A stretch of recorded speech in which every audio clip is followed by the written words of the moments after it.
नमस्कार दोस्तों, आज मैं आपके सामने अमरकांत जी की लिखी कहानी जिंदगी और जोक लेकर आई हूँ। जहाँ तक मेरा विचार है, इस कहानी में समाज के दोहरेपन को दिखाया गया है कि एक हाथ से तो आप किसी की मदद करते हैं, किंतु उस मदद के पीछे कहीं ना कहीं आपका अपना निजी स्वार्थ होता है। इस कहानी में रजवा नाम का एक पात्र है जो अनाथ है, गरीब है, किंतु मेहनती है। वे किस प्रकार बिना वेतन के पूरे मोहल्ले का सार्वजनिक नौकर बनकर रह जाता है और मोहल्ले वालों को फिर भी उसकी कद्र नहीं होती और अलग अलग प्रकार से उसका शोषण किया जाता है। तो आइए सुनते हैं कहानी जिंदगी और जोक। मोहल्ले में जिस दिन उसका आगमन हुआ, सवेरे तरकारी लाने के लिए बाजार जाते समय मैंने उसको देखा था। शिवनाथ बाबू के घर के सामने सड़क की दूसरी ओर स्थित खंडर में नीम के पेड़ के नीचे एक दुबला पतला काला आदमी गंदी लुंगी में लिपटा चित पड़ा था, जैसे रात में आसमान से टपक कर बेहोश हो गया हो, अथवा दक्षिण भारत का भूला भटका साधु निश्चिंत स्थान पाकर चुपचाप नाक से हवा खींचकर प्राणायाम कर रहा हो। फिर मैंने शायद एक दो बार और भी उसको कठपुतली की भांति डोल डोल कर सड़क को पार करते या मोहल्ले के एक दो मकानों के सामने चक्कर लगाते या बैठकर हाफते हुए देखा। इसके अलावा मैं उसके बारे में उस समय तक कुछ नहीं जानता था। रात के लगभग 10 बजे खाने के बाद बाहर आकर लेटा था। चैत का महीना, हवा तेज चल रही थी, चारों ओर घुप अंधियारा। प्रारंभिक झपकियां ले ही रहा था कि मारो मारो का हल्ला सुनकर चौंक पड़ा। यह शोरगुल बढ़ता गया। मैं तत्काल उठ बैठा। शायद आवाज शिवनाथ बाबू के मकान की ओर से आ रही थी। जल्दी से पांव चप्पल में डालकर उधर को चल पड़ा। मेरा अनुमान ठीक था। शिवनाथ बाबू के मकान के सामने ही भीड़ लगी थी। मोहल्ले के दूसरे लोग भी शोरगुल सुनकर अपने घरों से भागे चले आ रहे थे। मैंने भीतर घुसकर देखा और कुछ चकित रह गया। खंडर का वही भिखमंगा था। शिवनाथ बाबू का लड़का रघुवीर उस भिखमंगे के दोनों बाहों को पीछे से पकड़े हुए था और दो तीन व्यक्ति आंख मूंद तथा उछल कूद कर उसे बेतहाशा पीट रहे थे। शिवनाथ बाबू तथा अन्य लोग उसे भयजन्य क्रोध से आंखें फाड़ फाड़ कर घूर रहे थे। भिखमंगा नाटा था, गाल पिचके हुए, आंखें धसी हुई और छाती की हड्डियां साफ बांस की खपचियों की तरह दिखाई दे रही थी। पेट नाद की तरह फूला हुआ। मार पड़ने पर वह बेतहाशा चिल्ला रहा था, मैं बरई हूं, बरई हूं। साला छटा हुआ चोर है साहब। शिवनाथ बाबू मेरे पास सरक आए थे। पर यह हमारा आपका दोष है कि आदमी नहीं पहचानते। गरीबों को देखकर आपका हमारा दिल पसीज जाता है और मौका बेमौका कपड़े लत्ते साग सत्तू दे ही दिया जाता है। आपने तो इसको देखा ही होगा। मालूम होता था महीनों से खाना नहीं मिला है, पर कौन जानता था कि साला ऐसा निकलेगा, हरामी का पिल्ला। फिर भिखमंगे की ओर मुड़कर गरज पड़े, बता साले बता, साड़ी कहाँ रखी है, नहीं वह मार पड़ेगी कि नानी याद आ जाएगी। उनका गला जोर से चिल्लाने के कारण किंचित बैठ गया था, इसलिए संभवतः थककर वह चुप हो गए। पीटने वालों ने भी इस समय पीटना बंद कर दिया था। लेकिन शिवनाथ बाबू के वक्तव्य से रामजी मिर्च का सौदा पहलवान लड़का शंभू अत्यधिक प्रभावित मालूम पड़ा। वह अभी अभी आया था और शिवनाथ बाबू का बयान समाप्त होते ही आव देखा ना ताव भीड़ में से आगे लपक जूता हाथ में ले गंदी गालियां देते हुए भिखमंगे को पीटना शुरू कर दिया। 1-1.5 हफ्ते से मोहल्ले में आया हुआ है। शिवनाथ बाबू जैसे निश्चिंत होकर फिर बोले, लालची कुत्तों की तरह इधर उधर घूमा करता था, सो हमारे घर में दया आ गई। एक रोज उसे बुलाकर उन्होंने कटोरे में दाल भात तरकारी खाने को दे दी। बस क्या था, रोज आने लगा। खैर कोई बात नहीं थी। आपकी दया से ऐसे 2-3 भिखमंगे रोज ही आकर दुआ दे जाते हैं। ये घर में आने लगा तो मौका पड़ने पर एक आध काम भी कर देता था। अब यह किसको पता था कि आज ये घर से नई साड़ी चुरा लेगा। आपको ठीक से पता है कि साड़ी इसी ने चुराई है। मेरे इस प्रश्न से वे बिगड़ गए और बोले, आप भी खूब बात करते हैं। यही पता लग गया होता तो चोर कैसा। मैं तो खूब जानता हूं कि ये सब चोरी का माल होशियारी से छिपा देते हैं और जब तक इनकी बड़ी पिटाई ना की जाए कुछ नहीं बताते। अब यही समझिए कि करीब 9 बजे साड़ी गायब हुई।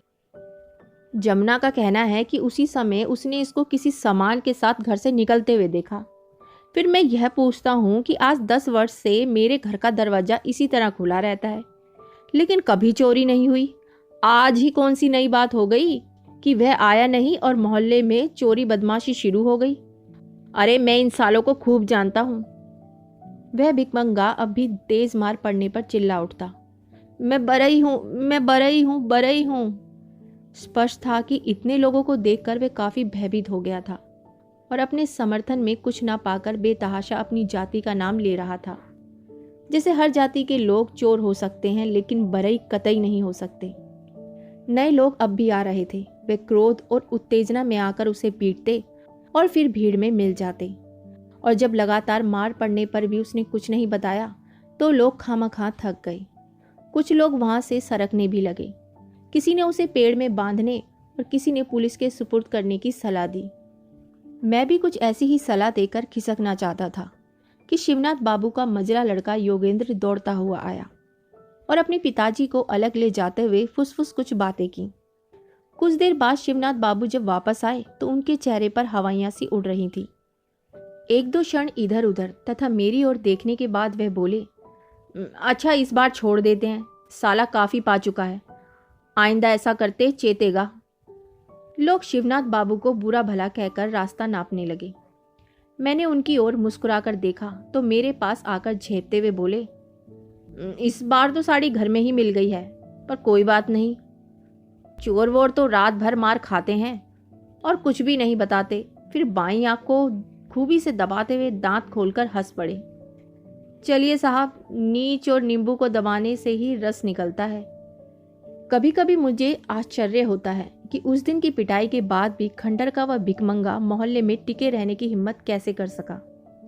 हो सकता है उसने सोचा हो कि निर्दोष छूट जाने के बाद मोहल्ले के लोगों का विश्वास और सहानुभूति उसको प्राप्त हो जाएगी और दूसरी जगह उसे अनिश्चितता का सामना करना पड़ेगा। चाहे जो हो, उसके प्रति मेरी दिलचस्पी और बढ़ गई थी। मैं उसको खंडर में बैठकर कुछ खाते या चुपचाप सोते या मोहल्ले से डगडग सरकते हुए देखता। लोग अब उसको कुछ ना कुछ दे देते। बचा हुआ बासी या झूठा खाना पहले कुत्तों या गाय भैंसों को दिया जाता, परंतु अब औरतें बच्चों को दौड़ा देती कि जाकर भिकमंगे को दे आए। कुछ लोगों ने तो उसको कोई पहुंचा हुआ साधु महात्मा तक कह डाला और धीरे धीरे उसने खंडर का परित्याग कर दिया और आम सहानुभूति एवं विश्वास का आश्चर्यजनक लाभ उठाते हुए जब वह किसी न किसी ओसारे या दलान में जमीन पर सोने बैठने लगा तो लोग उससे हल्के फुल्के काम भी लेने लगे। दया माया के मामले में शिवनाथ बाबू से पार पाना टेढ़ी खीर है, किंतु भिकमंगा उनके दरवाजे पर जाता ही न था। लेकिन एक दिन उन्होंने किसी शुभ मुहूर्त में उसे सड़क से गुजरते समय संकेत से अपने पास बुलाया और तिरछी नजर से देखते हुए मुस्कुराकर बोले, देख बे, तूने चाहे जो भी किया, हमसे तो यह सब नहीं देखा जाता। दर दर भटकता रहता है, कुत्ते सुअर का सा जीवन जीता है। आज से इधर उधर भटकना छोड़, आराम से यहीं रह और दोनों जून पेट भर खा। पता नहीं ये शिवनाथ बाबू के स्नेह से संभव हुआ या डर से, पर भिकमंगा उनके यहाँ स्थायी रूप से रहने लगा। उन्हीं के यहाँ उसका नामकरण भी हुआ। उसका नाम गोपाल था, लेकिन शिवनाथ बाबू के दादा का नाम गोपाल सिंह था, इसलिए घर की औरतों की जबान से वह नाम उतरता ही ना था। उन्होंने उसको रजवा कहना आरंभ किया और धीरे धीरे यही नाम सारे मोहल्ले में प्रसिद्ध हो गया। किंतु रजवा के भाग्य में बहुत दिनों तक शिवनाथ बाबू के यहाँ टिकना ना लिखा था। बात यह है कि मोहल्ले के लोगों को यह कतई पसंद ना था कि केवल दोनों जून भोजन पर रजवा शिवनाथ बाबू की सेवा करे। जब भगवान ने उनके बीच एक नौकर भेज ही दिया था तो उस पर उनका भी उतना ही अधिकार था और उन्होंने मौका देखकर उसको अपनी सेवा करने का अवसर देना आरंभ कर दिया। वह शिवनाथ बाबू के किसी काम से जाता तो रास्ते में कोई ना कोई उसको पैसे देकर किसी काम की फरमाइश कर देता, और यदि वह आनाकानी करता तो संबंधित व्यक्ति बिगड़कर कहता, साला तू शिवनाथ बाबू का गुलाम है, वह क्या कर सकते हैं, मेरे यहाँ बैठकर खाया कर। वह क्या खिलाएंगे, बासी भात ही तो देते होंगे। रजवा शिवनाथ बाबू से अब भी डरता था। इसलिए उनसे छिपा कर ही वह अन्य लोगों के काम करता, किंतु उसको पीटने का और व्यक्तियों को भी उतना ही अधिकार था। एक बार जमुना लाल के लड़के जंगी ने रजुआ से 3-4 आने की लकड़ी लाने को कहा और रजुआ फौरन आने का वायदा करके चला गया, पर वह शीघ्र न आ सका क्योंकि शिवनाथ बाबू के घर की औरतों ने इस या उस काम में बांध रखा था। बाद में वह जब जमुना लाल के यहाँ पहुंचा तो जंगी ने पहला काम यह किया कि 2 थप्पड़ उसके गाल पर जड़ दिए। फिर गरज कर बोला, सुअर धोखा देता है, कह देता नहीं जाऊंगा। अब आज मैं तुझसे दिन भर का काम कराऊंगा, देखे कौन साला रोकता है। आखिर हम भी मोहल्ले में रहते हैं कि नहीं। और सचमुच जंगी ने उससे दिन भर काम लिया। शिवनाथ बाबू को सब पता लग गया, लेकिन उनकी उदार व्यवहारिक बुद्धि की प्रशंसा किए बिना नहीं रहा जाता, क्योंकि उन्होंने चूं तक नहीं की। ऐसी ही कई घटनाएं हुई, पर रजुआ पर किसी का स्थायी अधिकार निश्चित न हो सका। उसकी सेवाओं की उपयोग संबंधी खींचातानी से उसका समाजीकरण हो गया। मोहल्ले का कोई भी व्यक्ति उसे 2-4 रुपए देकर स्थायी रूप से नौकर रखने को तैयार ना हुआ, क्योंकि वह इतना शक्तिशाली कतई ना था कि 24 घंटे नौकर की महान जिम्मेदारियां संभाल सके। वह तेजी के साथ 25-50 गगरे पानी ना भर सकता था, बाजार से दौड़कर भारी सामान सौदा ना ला सकता था।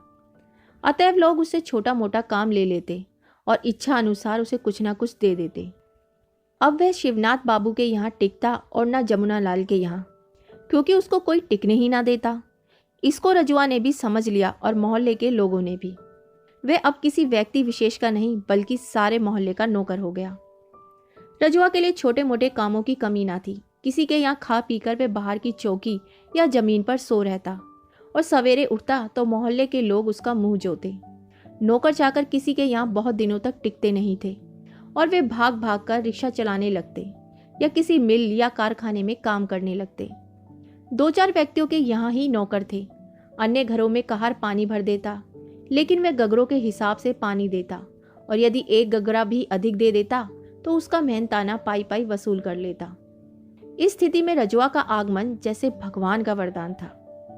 लोग उसे छोटा बड़ा काम लेकर इच्छा अनुसार उसकी मजदूरी चुका देते। यदि उसने कोई छोटा काम किया तो उसे बासी रोटी या भात या भुना हुआ चना या सत्तू दे दिया जाता और वह एक कोने में बैठकर चापुड़ चापुड़ खा फाक लेता। अगर कोई बड़ा काम कर देता तो 1 जून का खाना मिल जाता, पर उसमें अनिवार्य रूप से एक आध चीज बासी रहती और कभी कभी तरकारी या दाल नदारत होती। कभी भात नमक मिल जाता जिसे वह पानी के साथ खा जाता, कभी कभी रोटी अचार, और कभी कभी तो सिर्फ तरकारी ही खाने या दाल पीने को मिलती। कभी खाना ना होने पर 2-4 पैसे मिल जाते या मोटा कच्चा चावल या दाल या 4-6 आलू। कभी कभी उधार भी चलता। वह काम कर देता और उसके एवज में फिर किसी दिन कुछ ना कुछ पा जाता। इसी बीच वह मेरे घर भी आने लगा, क्योंकि मेरी श्रीमती जी बुद्धि के मामले में किसी से पीछे ना थी। रजुआ आता और काम करके चला जाता। 1-2 बार मुझसे भी मुठभेड़ हुई, पर कुछ बोला नहीं। कोई छुट्टी का दिन था। मैं बाहर बैठा एक किताब पढ़ रहा था कि इतने में रजुआ भीतर आया और कोने में बैठकर कुछ खाने लगा। मैंने घूर कर एक निगाह उस पर डाली। उसके हाथ में एक रोटी और थोड़ा सा अचार था। वह सुअर की भांति चापुड़ चापुड़ खा रहा था। बीच बीच में वह मुस्कुरा पड़ता, जैसे कोई बड़ी मंजिल सर करके बैठा हो। मैं उसकी ओर देखता रहा और मुझे वे दिन याद आ गया जब चोरी के अभियोग में उसकी पिटाई हुई थी। जब वह खाकर उठा तो मैंने पूछा, क्या रे रजुआ, तेरा घर कहाँ है? वह सक पकाकर खड़ा हो गया, फिर मुंह टेढ़ा करके बोला, सरकार रामपुर का रहने वाला हूं। और उसने दांत निपोड़ दिए। गांव छोड़कर यहां क्यों चला आया? मैंने पुनः प्रश्न किया। क्षण भर वह असमंजस में मुझे खड़ा ताकता रहा, फिर बोला, पहले रसड़ा में था मालिक। जैसे रामपुर से सीधे बलिया आना कोई अपराध हो। उसके लिए संभवतः क्यों का कोई महत्व नहीं था। जैसे गांव छोड़ने का जो भी कारण हो वह अत्यंत सामान्य एवं स्वाभाविक था और वह ना उसके बताने की चीज थी और ना किसी के समझने की। रामपुर में कोई है तेरा? मैंने 1-2 क्षण उसको गौर से देखने के बाद दूसरा सवाल किया। नहीं मालिक, बाप और बहन थी, ताउन में मर गई। वे फिर दांत निपोड़कर हंस पड़ा। उसके बाद मैंने कोई प्रश्न नहीं किया, हिम्मत नहीं हुई। वह फौरन वहां से सरक गया और मेरा हृदय कुछ अजीब सी घृणा से भर उठा। उसकी खोपड़ी किसी हलवाई की दुकान पर दिन में लटकते काले गैस लैंप की भांति हिल डुल रही थी। हाथ पैर पतले, पेट अब भी हंडिया की तरह फूला हुआ और सारा शरीर निहायत गंदा एवं घृणित। मेरी इच्छा हुई जाकर बीवी से कह दूं कि इससे काम न लिया करो, यह रोगी है। फिर टाल गया, क्योंकि इसमें मेरा ही घाटा था। मैं जानता था कि नौकरों की कितनी किल्लत थी और रजुआ के रहने से इतना आराम हो गया था कि मैं हर पहली या दूसरी तारीख को राशन मसाला आदि खरीद कर महीने भर के लिए निश्चिंत हो जाता। इनकिलाफ जिंदाबाद, इनकिलाफ जिंदाबाद, महात्मा गांधी की जय। कुछ महीने बाद एक दिन जब मैं अपने कमरे में बैठा था कि मुझे रजुआ के नारे लगाने और फिर ही हंसने की आवाज़ सुनाई दी। मैं चौंका और मैंने सुना, आंगन में पहुंचकर वह जोर से कह रहा है, मलिकाइन, थोड़ा नमक होगा? रामबली मिसिर के यहाँ से रोटियां मिल गई हैं, दाल बनाऊंगा। मेरी पत्नी चूल्हे चौके में लगी हुई थी। उसने कुछ देर बाद उसको नमक देते हुए पूछा, क्यों बे रजुआ, सच बताना, तुझे नहाए हुए कितने दिन हो गए हैं? खिचड़ी की खिचड़ी नहाता हूं ना मलिकाइन जी, वह नमक लेकर बोला और हंसते हुए भाग गया। मैं कमरे में बैठा ये सब सुन रहा था।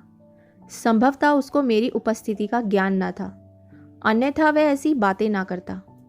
लेकिन यह बात साफ थी कि अब वह मोहल्ले में जम गया है। उसको खाने पीने की चिंता नहीं है। इतना ही नहीं, अब वह मोहल्ले भर से शह पा रहा था। लोग अब उससे हंसी मजाक भी करने लगे और उसे मारे पीटे जाने की किंचित मात्र भी भय नहीं। अवश्य यही बात थी और वह स्थिति में परिवर्तन से लाभ उठाते हुए ढीठ हो गया था। इसलिए उसने अपने आगमन की सूचना देने के लिए राजनीतिक नारे लगाए थे, जैसे वे कहना चाहता हो कि मैं हंसी मजाक का विषय हूं, लोग मुझसे मजाक करें, जिससे मेरे हृदय में हिम्मत और ढाढ़स बंधे। मुझे बड़ा ही आश्चर्य हुआ, लेकिन कुछ ही दिन बाद मैंने उसकी एक और हरकत देखी जिससे मेरे अनुमान की पुष्टि होती थी। सायंकाल दफ्तर से आ रहा था कि जीवतराम के गोले के पास मैंने रजुआ की आवाज़ सुनी।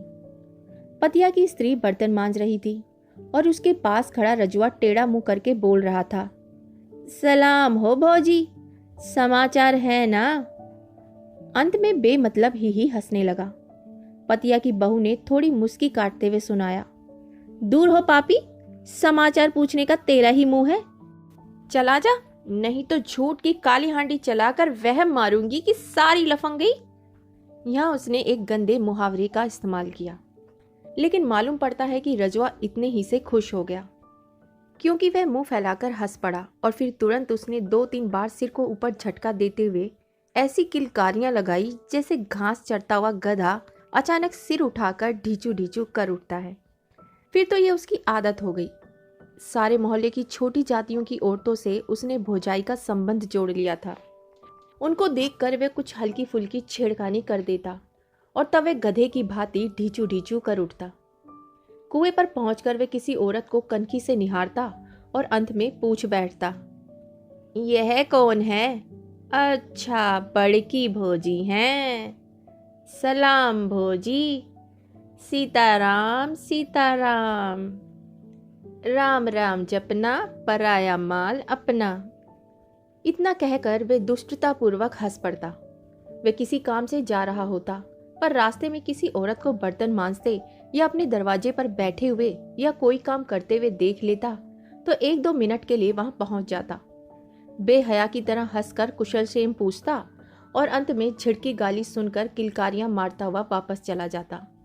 धीरे धीरे वे इतना सहक गया कि नीची जाति की किसी जवान स्त्री को देखकर, चाहे वे जान पहचान की हो या ना हो, दूर से ही हिचकी दे देकर किलकने लगता। मेरी तरह मोहल्ले के अन्य लोगों ने भी उसके इस परिवर्तन पर गौर किया था और संभवतः इसी कारण लोग उसे रजुआ से रजुआ साला कहने लगे। अब कोई बात कहनी होती, कितने गंभीर काम के लिए पुकारना होता, लोग उसे रजुआ साला कहकर बुलाते और अपने काम की फरमाइश करके हंस पड़ते। उनकी देखा देखी लड़के भी ऐसा ही करने लगे। जैसे साला कहे बिना रजुआ का कोई अस्तित्व ही ना हो। और इससे रजुआ भी बड़ा प्रसन्न था, जैसे इससे उसके जीवन की अनिश्चितता कम हो रही हो और उस पर अचानक कोई संकट आने की संभावना संकुचित होती जा रही हो। और अब लोग उसे चिढ़ाने भी लगे। क्यों बे रजुआ साला, शादी करेगा? लोग उसे छेड़ते। रजुआ उनकी बातों पर खी हंस पड़ता और फिर अपनी आदत के अनुसार सिर को ऊपर की ओर 2-3 बार झटके देता हुआ तथा मुंह से ऐसी हिचकी की आवाज निकालता हुआ जो अधिक कड़वी चीज खाने पर निकलती है, चलता बनता।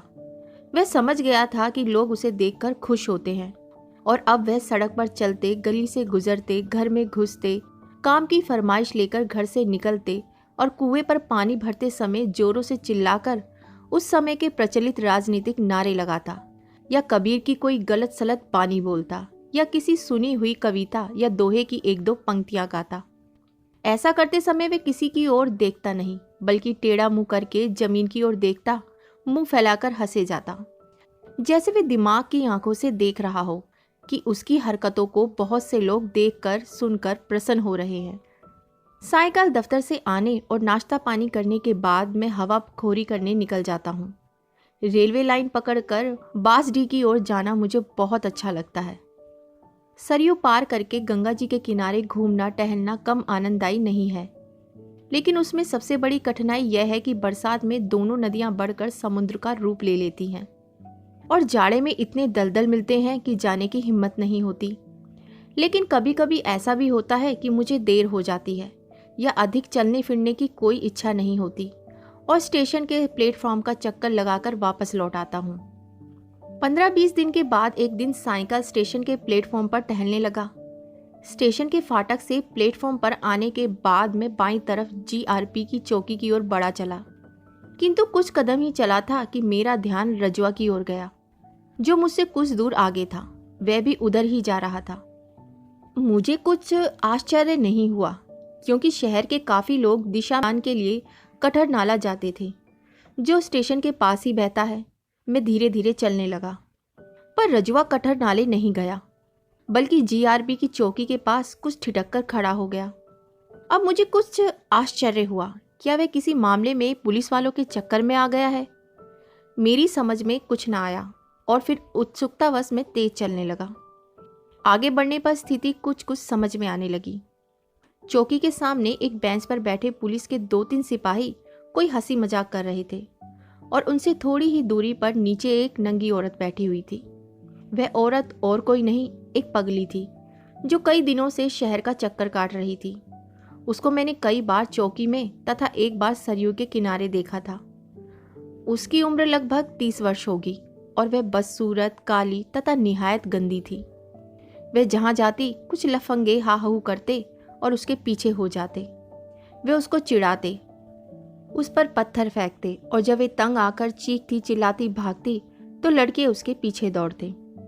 रजवा उस पगली के पास ही खड़ा था। वे कभी शंकित आंखों से पुलिस वालों को देखता, फिर मुंह फैलाकर हंस पड़ता और मुटर मुटर पगली को ताकने लगता, परंतु पुलिस वाले संभवतः उसकी ओर ध्यान न दे रहे थे।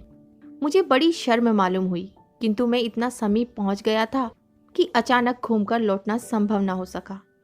असली बात जानने की उत्सुकता भी थी। मैं शून्य की ओर देखता हुआ आगे बढ़ा, लेकिन लाख कोशिश करने पर भी दृष्टि उधर चली ही जाती।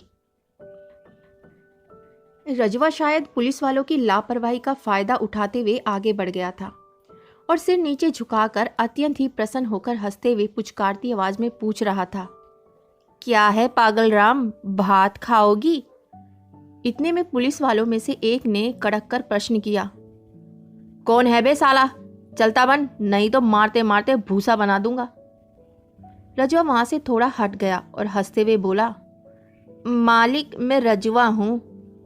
भाग जा साले, गिद्ध की तरह ना मालूम कहां से आ पहुंचा, संभवतः दूसरे सिपाही ने कहा। और फिर वे सभी ठहाका मारकर हंस पड़े। मैं अब काफी आगे निकल गया था और इससे अधिक मुझे कुछ सुनाई ना पड़ा। मैं जल्दी जल्दी प्लेटफार्म से बाहर निकल गया, किंतु मामला यहीं समाप्त नहीं हो गया। घर आकर मैंने आंगन में चारपाई डाल बड़ी मुश्किल से आधा घंटा आराम किया होगा कि मेरी पत्नी भागती हुई आई और कुछ मुस्कुराती हुई तेजी से बोली, अरे अरे जरा जल्दी बाहर आइए तो, एक तमाशा दिखाती हूँ। हमारी कसम, जरा जल्दी उठिए। मैं अनिच्छापूर्वक उठा और बाहर आकर जो दृश्य देखा उससे मेरे हृदय में एक ही साथ आश्चर्य एवं घृणा के ऐसे भाव उठे जिन्हें मैं व्यक्त नहीं कर सकता। रजवा स्टेशन की नंगी पगली के आगे आगे आ रहा था। पगली कभी इधर उधर देखने लगती या खड़ी हो जाती तो रजवा पीछे होकर पगली की उंगली पकड़कर थोड़ा आगे ले जाता और फिर उसे छोड़कर थोड़ा आगे चलने लगता तथा पीछे घूम घूम कर पगली से कुछ कहता जाता। इसी तरह वह पगली को सड़क की दूसरी ओर स्थित क्वार्टरों की छत पर ले गया। वह क्वार्टर मेरे मकान के सामने दूसरी पटरी पर बने थे और वे एक दूसरे से सटे थे। उनकी छतें खुली थीं और उन पर मोहल्ले के लोग जाड़े में धूप लिया करते और गर्मी में रात को लवारिस लफंगे सोया करते। तभी रजवा नीचे उतरा, किंतु पगली उसके साथ ना थी। हम लोगों की उत्सुकता बढ़ गई थी कि देखें वे आगे क्या करता है। हम लोग वहीं खड़े रहे और रजवा तेजी से स्टेशन की ओर गया तथा कुछ ही देर में वापस भी आ गया। इस बार उसके हाथ में एक डोना था। डोना लेकर वह ऊपर चढ़ गया और हम समझ गए कि वह पगली को खिलाने के लिए बाजार से कुछ लाया है। इसके बाद 2-3 दिन तक रजवा को मैंने मोहल्ले में नहीं देखा। उस दिन की घटना से हृदय में एक उत्सुकता बनी हुई थी। इसलिए एक दिन मैंने अपनी पत्नी से पूछा, क्या बात है, रजवा आजकल दिखाई नहीं देता? अब यहाँ नहीं आता। क्या? पत्नी ने थोड़ा चौंक कर उत्तर दिया। अरे आपको नहीं मालूम, उसको किसी ने बुरी तरह पीट दिया है और वह बरन की बहू के यहाँ पड़ा हुआ है। क्यों, क्या बात है? मैंने अपनी उत्सुकता प्रकट किए बिना धीमे स्वर में पूछा। पत्नी ने मुस्कुराकर बताया, अरे वही बात है, रजवा उस पगली को छत पर छोड़ नरसी बाबू के यहाँ काम करने लगा। नरसी बाबू की स्त्री बताती है कि वह उस दिन बड़ा गंभीर था और काम करते करते चहककर जैसे किलकारी मारता था। वैसे नहीं करता था, उसकी तबीयत काम में नहीं लगती थी। वह एक काम करता और मौका देख कोई बहाना बनाकर क्वार्टर की छत पर जाकर पगली का समाचार ले लेता। नरसी बाबू की स्त्री ने जब उसे खाना दिया तो उसने वहां भोजन नहीं किया, बल्कि खाने को एक कागज में लपेटकर अपने साथ लेता गया। उसने वे खाना खुद थोड़े खाया, बल्कि उसको वह ऊपर छत पर ले गया। रात के करीब 11 बजे की बात है। रजवा जब ऊपर पहुंचा तो देखा कि पगली के पास कोई दूसरा आदमी सोया है। उसने आपत्ति की तो उसको उस लफंगे ने खूब पीटा और पगली को लेकर कहीं दूसरी जगह चला गया। तुम्हें यह सब कैसे मालूम हुआ? मेरा हृदय एक अनजान क्रोध से भरा आ रहा था। अरे बरन की बहू बता रही थी, पत्नी ने उत्तर दिया और अकारण ही हंस पड़ी। बहुत दिन हो गए थे, गर्मी का मौसम था और भयंकर लू चलना शुरू हो गई थी। छत पर मार खाने के 4-5 दिन बाद रजवा फिर मोहल्ले में आकर काम करने लगा था, लेकिन उसमें एक जबरदस्त परिवर्तन यह हुआ कि उसका स्त्रियों के साथ छेड़खानी करके गधे की भांति हिचकना खिलकना बंद हो गया। रजवा ने आजकल दाढ़ी क्यों रख छोड़ी है? मैंने पत्नी से पूछा। रजवा की बात छिड़ने पर मेरी बीवी अवश्य हंस देती। मुस्कुराकर उसने उत्तर दिया, अरे आजकल वह भगत हो गया है। बरन की बहू को उसके दंड की सजा देने को उसने दाढ़ी बढ़ा ली है और रोजाना शनिचरी देवी पर जल चढ़ाता है। मेरे प्रश्न सूचक दृष्टि से देखने पर पत्नी ने अपनी बात स्पष्ट की। बात यह है कि रजवा पिछले महीनों से रात को बरन की बहू के यहाँ ही सोता था और उससे बुआ का रिश्ता भी उसने जोड़ लिया था। रजवा 2-4 आने जो कुछ कमाता वह अपनी बुआ के यहाँ जमा करता जाता। वह बताता है कि इस तरह करते करते 10 रुपये तक इकट्ठे हो गए हैं। एक बार उसने बरन की बहू से अपने रुपये मांगे तो वह इनकार कर गई। उसके पास रजवा की एक पाई भी नहीं। रजवा के दिल को इतनी चोट लगी कि उसने दाढ़ी रख ली। वह कहता है कि जब तक बरन की बहू को कोड़ ना फूटेगा वह दाढ़ी ना मुड़ाएगा। इसी काम के लिए वह शनिचरी देवी पर रोज जल भी चढ़ाता है। शनिचरी देवी का जहाँ तक संबंध है, मुझे अब ख्याल आया। शनिचरी अपने जमाने की एक प्रचंड डोमिन थी, ताड़का की तरह लंबी तगड़ी और लड़ने झगड़ने में उस्ताद। वे किसी से भी नहीं डरती थी और नित्य ही किसी न किसी से मोर्चा लेती थी। एक बार किसी लड़ाई में एक डोम ने शनिचरी की खोपड़ी पर एक लठ जमा दिया। जिससे उसका प्राणांत हो गया। लेकिन 1-1.5 हफ्ते बाद ही उस डोम के चेचक निकल आई और वह मर गया। लोगों ने उसकी मृत्यु का कारण शनिचरी का प्रकोप समझा। डोमों ने श्रद्धा में उसका चबूतरा बना दिया। तब से वे छोटी जातियों में शनिचरी माता या शनिचरी देवी के नाम से प्रसिद्ध हो गई थी।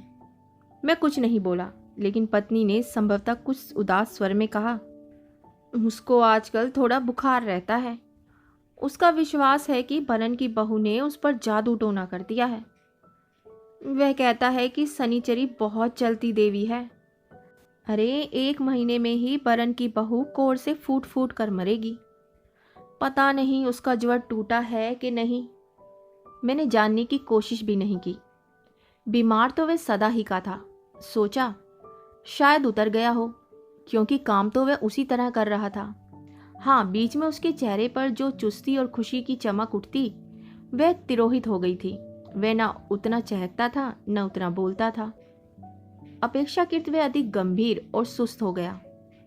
उसकी रुचि धर्म की ओर मुड़ गई और शनिचरी देवी की मन्नत मानते वह अच्छा भला भगत बन बैठा। मेरे घर के सामने सड़क की दूसरी ओर क्वार्टर में एक पंडित जी रहते हैं। यूं तो वे लकड़ियां बेचते हैं, लेकिन साथ साथ सत्तू, नमक, तेल वगैरह भी रखते हैं।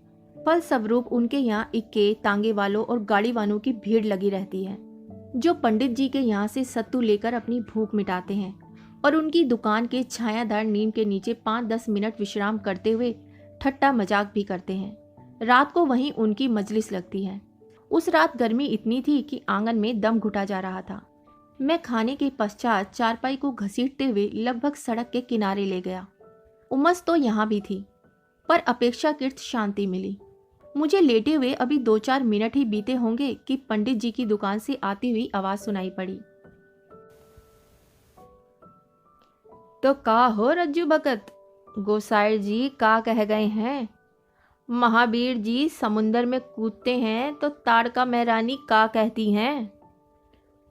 सुनो सुनो, प्रश्नकर्ता की बात के उत्तर में रजुआ, शायद वह भगत कहलाने लगा था, तत्काल जोश से ऐसे बोला जैसे आशंका हो कि यदि वह देर कर देगा तो कोई दूसरा ही बता देगा। बजरंगबली बड़े जबर थे। वह समंदर में कुछ दूर तक तैर लेते हैं तो उनको ताड़का महारानी मिलती है। ताड़का महारानी अपना रूप दिखाती है तो बजरंगबली किससे कम है? ये मियाँ अड़े तो हम तुमसे ड्योड़। बजरंगबली भी उतने ही बड़े हो जाते हैं। इसके बाद ताड़का महारानी के कान से बाहर निकल जाते हैं। तो ए रज्जू भगत, ज्ञानी महात्मा भी तो जेल से निकल आते हैं? किसी दूसरे ने पूछा।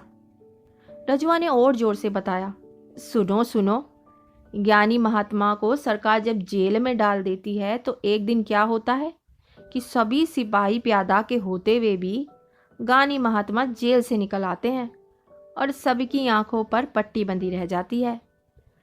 ज्ञानी महात्मा 7 समुंदर पार करके जब दिल्ली पहुंचते हैं तो सरकार उन पर गोली चलाती है।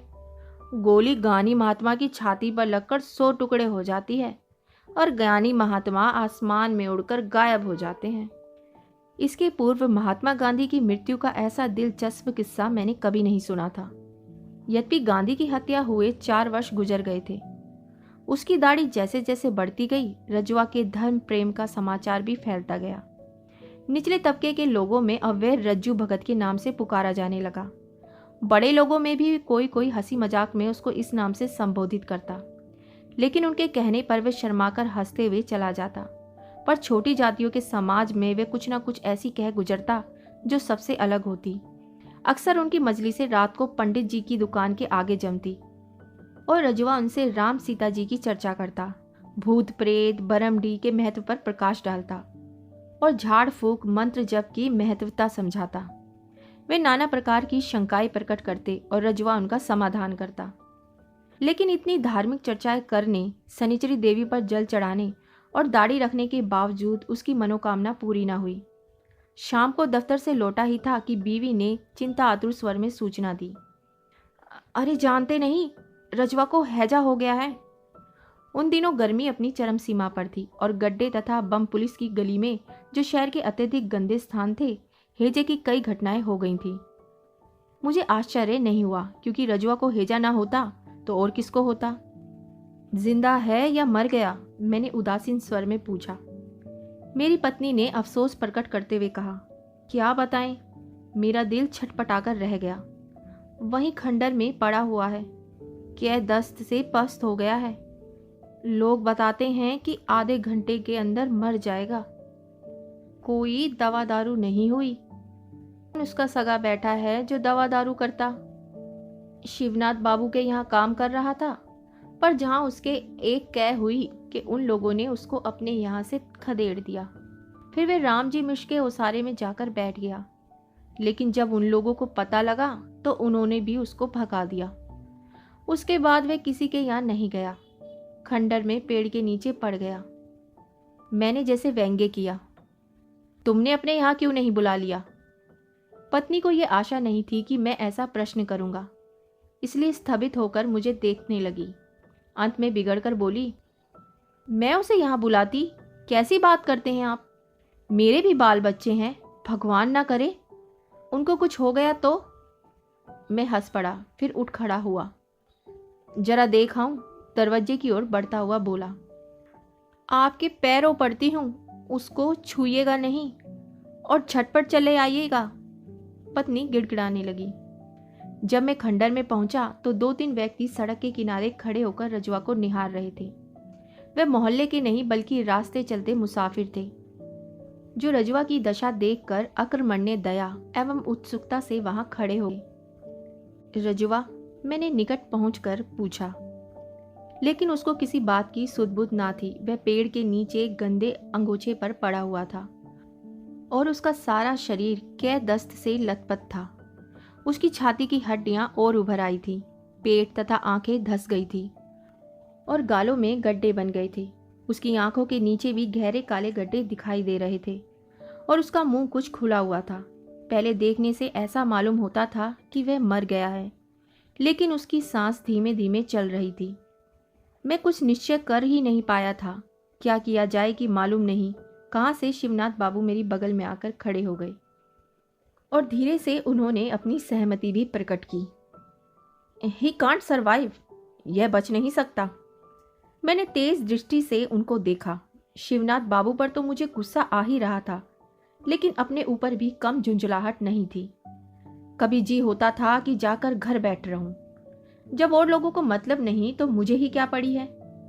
लेकिन उसे यूं अपनी आंखों के सामने मरते हुए नहीं देखा जाता था। पर मैं उसका इलाज भी क्या करवा सकता था? मैं लगभग 100 रुपये वेतन पाता था, इसके अलावा महीने का आता था। मेरे पास एक भी पाई नहीं थी, पर उसे अस्पताल भी तो भिजवाया जा सकता है। अचानक मेरे मन में विचार कौंधा। मेरी झुंझलाहट ऐसे अचानक दूर हो गई और मैं घूमकर तेजी से अस्पताल रवाना हो गया। अस्पताल पहुंचकर मैंने संबंधित अधिकारियों को सूचित किया। वहां से अस्पताल की मोटर गाड़ी पर बैठकर मैं स्वयं साथ आया। रजवा की सांस अब भी चल रही थी। अस्पताल के 2 मेहतरों ने जो साथ आए थे उसको खींचकर गाड़ी पर लाद दिया। अब गाड़ी चली गई तो मैंने संतोष की सांस ली, जैसे मेरे सिर से कोई बड़ा बोझ हट गया हो। सबकी यही राय थी कि रजवा बच नहीं सकता, परंतु वह मरा नहीं।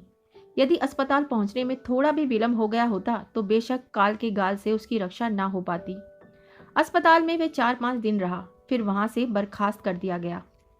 किंतु उसकी हालत बेहद खराब थी। वह एकदम दुबला पतला हो गया था, मुश्किल से चल पाता और जब बोलता तो हाफने लगता।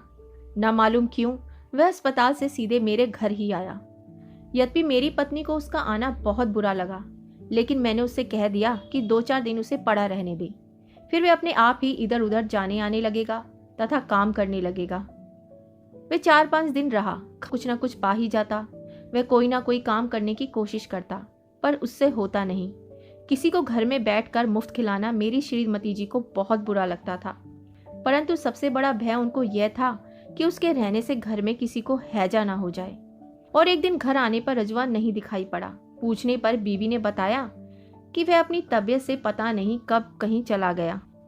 वह कहीं गया ना था, बल्कि मोहल्ले ही में था, लेकिन अब वह बहुत कम दिखाई पड़ता। मैंने उसको 1-2 बार सड़क पर पैर घसीटते घसीटते जाते हुए देखा। संभवतः वह अपना पेट भरने के लिए कुछ ना कुछ करने का प्रयत्न कर रहा था। और फिर एक दिन मैंने उसे खंडर में पुनः पड़ा पाया। शिवनाथ बाबू अपने दरवाजे पर बैठकर अपने शरीर में तेल की मालिश करा रहे थे। मैंने उनसे जाकर नमस्कार करते हुए कहा, रजुआ खंडर में क्यों पड़ा हुआ है? उसे फिर हैजा हुआ है। क्या? शिवनाथ बाबू बिगड़ गए। गोली मारिए साहब, आखिर कोई कहाँ तक करे। अब साले को खुजली हुई, जहां जाता है खुजलाने लगता है। कौन उससे काम कराए? फिर काम भी तो वह नहीं कर सकता। साहब अभी 2-3 रोज की बात है। मैंने कहा एक गगरा पानी ला दो। गया जरूर, लेकिन कुएं से उतरते समय गिर गए बच्चू। पानी तो खराब हुआ ही, गगरा भी टूट पिचक गया। मैंने तो साफ साफ कह दिया कि मेरे घर के अंदर पैर न रखना, नहीं तो पैर तोड़ दूंगा। गरीबों को देखकर मुझे भी दया माया सताती है, पर अपना भी तो देखना है। मैं कुछ नहीं बोला और चुपचाप घर लौट आया। इस बार मेरी हिम्मत नहीं हुई कि जाकर उसे देख या उससे हालचाल पूछूं। घर आकर मैंने पत्नी से पूछा, तुमने रजुआ से कुछ कहा सुना तो नहीं था? मुझे शक था कि बीवी ने ही उसको भगा दिया होगा और इसलिए वह मेरे घर नहीं आता। मेरी बात सुनकर श्रीमती जी अचकचाकर मुझे देखने लगी, फिर तिनक कर बोली, फिर क्या करती? रोगी को पालती? कोई मेरा भाई बंधु तो नहीं? मैं क्या कहता। रजुआ को भयंकर खुजली हो गई थी, लेकिन उसने मोहल्ला नहीं छोड़ा। वे अक्सर खंडर में बैठकर अपने शरीर को खुजलाता रहता। खाने की आशा में वह इधर उधर चक्कर भी लगाता। कभी कभी वह मेरे घर के सामने लकड़ी वाले पंडित जी के यहाँ आता और पंडित जी थोड़ा सत्तू दे देते। मैंने भी 1-2 बार अपने लड़के के हाथ खाना भिजवा दिया। इस तरह उसके पेट का पालन होता रहा। उसका चेहरा भयंकर हो गया था, एकदम पीला और हाथ पैर जली हुई रस्सी की तरह ऐंठे हुए। वह बाहर कम ही निकलता और जब निकलता तो उसको देखकर एक अजीब दहशत सी लगती, जैसे कोई नर कंकाल चल रहा हो। आषाढ़ चढ़ गया और बरसात का पहला पानी पड़ चुका था। शनिवार का दिन सवेरे लगभग 8 बजे मैं दफ्तर का काम लेकर बैठ गया, लेकिन तबीयत लगी नहीं। बाहर नाली में वर्षा का पानी पूरे वेग से दौड़ रहा था और शरीर पर पुरवाई के झोंके आ लगते, जिसमें मैं एक मधुर सुस्ती का अनुभव कर रहा था। मैंने कलम मेज पर रख दी और कुर्सी पर सिर टेक कर ऊँघने लगा। यदि एक आहट ने चौंका न दिया होता तो मैं सो भी जाता। मैंने आंखें खोलकर बाहर झाँका। बाहर ओसारे में खड़ा एक 13-14 वर्ष का लड़का कमरे में झांक रहा था। लड़के के शरीर पर एक गंदी धोती थी और चेहरा मैला था। मुझे संदेह हुआ कि कहीं वो कोई चोर चार तो नहीं, इसलिए मैंने डपट कर पूछा, कौन है रे? क्या चाहता है? लड़का दुबक कर कमरे में घुस आया और निधड़क बोला, सरकार रजुआ मर गया, उसी के लिए आया हूं। मैंने आश्चर्य से मुंह बाकर एक ही साथ उससे कई प्रश्न किए। लड़के ने फिर हंसते हुए कहा, हाँ सरकार मर गया। मालिक इस कार्ड पर उसके गांव एक चिट्ठी लिख दीजिए। मैंने इसके आगे रजुआ के संबंध में कुछ न पूछा। मैं अचानक डर गया कि यदि मैंने मामले में अधिक दिलचस्पी दिखाई तो हो सकता है कि मुझे उसकी लाश फूंकने का भी प्रबंध करना पड़े। लड़के के हाथ में एक पोस्ट कार्ड था, जिसको लेते हुए मैंने सवाल किया, इस पर क्या लिखना होगा? उसके गांव का क्या पता है? मालिक रामपुर के भजन राम बरई के यहाँ लिखना होगा। लिख दीजिए कि गोपाल मर गया। लड़के की आवाज़ कुछ ढीठ हो गई थी। गोपाल? जी, वहाँ तो उसका यही नाम है। मैंने पोस्ट कार्ड पर तेजी से मजमून तथा पता लिखा और पत्र को लड़के के हवाले कर दिया। मैं लड़के से पूछना चाहता था कि तू कौन है, रजुआ कहाँ मरा, उसकी लाश कहाँ है, परंतु मैं कुछ नहीं पूछ सका, जैसे मुझे काट मार गया हो। सच कहता हूँ, रजुआ की मृत्यु का समाचार सुनकर मेरे हृदय को अपूर्व शांति मिली, जैसे दिमाग पर पड़ा हुआ बहुत बड़ा बोझ हट गया हो। उसको देखकर मुझे सदा घृणा होती थी और कभी कभी सोचकर कष्ट होता था कि इस व्यक्ति ने सदा ऐसे प्रयास किए जिससे इसको भीख ना मांगनी पड़े, और उसको भीख मांगनी भी पड़ी है तो इसमें उसका दोष कतई नहीं रहा। मैंने उसकी दशा देखकर कई बार क्रोधवश सोचा कि यह कमबख्त एक ही मोहल्ले में क्यों चिपका हुआ है, घूम घूम कर शहर में भीख क्यों नहीं मांगता। मुझे कभी कभी लगता कि वह किसी का मोहताज ना होना चाहता था, और इसके लिए उसने कोशिश भी की, जिसमें वह असफल रहा। क्योंकि वह मरना ना चाहता था, इसलिए जोक की तरह जिंदगी से चिमटा रहा। जिंदगी स्वयं जोक सरीखी उससे चिमटी थी। और धीरे धीरे उसके रक्त की अंतिम बूंद तक पी गई। रजवा को मरे 3-4 दिन हो गए थे। सारे मोहल्ले में ये समाचार उसी दिन फैल गया था। मोहल्ले वालों ने अफसोस प्रकट किया और शिवनाथ बाबू ने तो यहाँ तक कह डाला कि जो हो, आदमी वह ईमानदार था। रात के करीब 8 बजे थे और मैं अपने बाहरी ओसारे में बैठा था। आसमान में बादल छाए थे और सारा वातावरण इतना शांत था जैसे किसी षड्यंत्र में लीन हो। बगल की चौकी पर रखी धुंधली लालटेन कभी कभी चकमक कर उठती और उसके चारों ओर उड़ते पतंगे कभी कमीज के अंदर घुस जाते, जिससे तबीयत एक असह्य खींच से भर उठती। मैं भीतर जाने के उद्देश्य से उठा कि सामने एक छाया देखकर एकदम डर गया। रजवा की शक्ल का नरकंकाल भीतर चला आ रहा था। सच कहता हूं, यदि मैं भूत प्रेत में विश्वास करता तो चिल्ला उठता, भूत भूत भूत। मैं आंखें फाड़ फाड़ कर देख रहा था। नरकंकाल धीरे धीरे घसीटता बड़ा आ रहा था। यह तो रजवा ही था, ठटरी मात्र। क्या वह जिंदा है? वह मेरे निकट आ गया। संभवतः मेरी परेशानी भांपकर बोला, सरकार, मैं मरा नहीं हूं, जिंदा हूं। अंत में वह सूखे होठों से हंसने लगा। तब वह लड़का क्यों आया था? मैंने गंभीरतापूर्वक प्रश्न किया। उसने पहले दांत निपोड़ दिए, फिर बोला, सरकार, वह गुदड़ी बाजार के वचनराम का लड़का है। मैंने ही उसको भेजा था। बात यह हुई सरकार कि मेरे सिर पर एक कौवा बैठ गया था। हुजूर, कौवे का सिर पर बैठना बहुत अशुभ माना जाता है, उससे मौत आ जाती है। फिर गांव में चिट्ठी लिखने का क्या मतलब? मेरी समझ में अब भी कुछ ना आया था। उसने समझाया, सरकार, यह मौत वाली बात किसी सगे संबंधी के यहाँ लिख देने से मौत टल जाती है। भजन राम बरई मेरे चाचा होते हैं। मालिक, एक और कार्ड है, इस पर लिख दें सरकार कि गोपाल जिंदा है, मरा नहीं। मैंने पूछना चाहा कि तू क्यों नहीं आया, लड़के को क्यों भेज दिया, लेकिन यह सब व्यर्थ था। संभवतः उसने सोचा हो कि उसका मतलब कोई ना समझे और लोग बात को मजाक समझकर कहीं दुड़दुड़ा ना दे। मैंने पोस्टकार्ड लेकर उस पर उसकी इच्छा अनुसार लिख दिया। पोस्टकार्ड लौटाते समय मैंने उसके चेहरे को गौर से देखा। उसके मुख पर मौत की भीषण छाया नाच रही थी और वह जिंदगी से जोक की तरह चिमटा था। लेकिन जोक वह था या जिंदगी?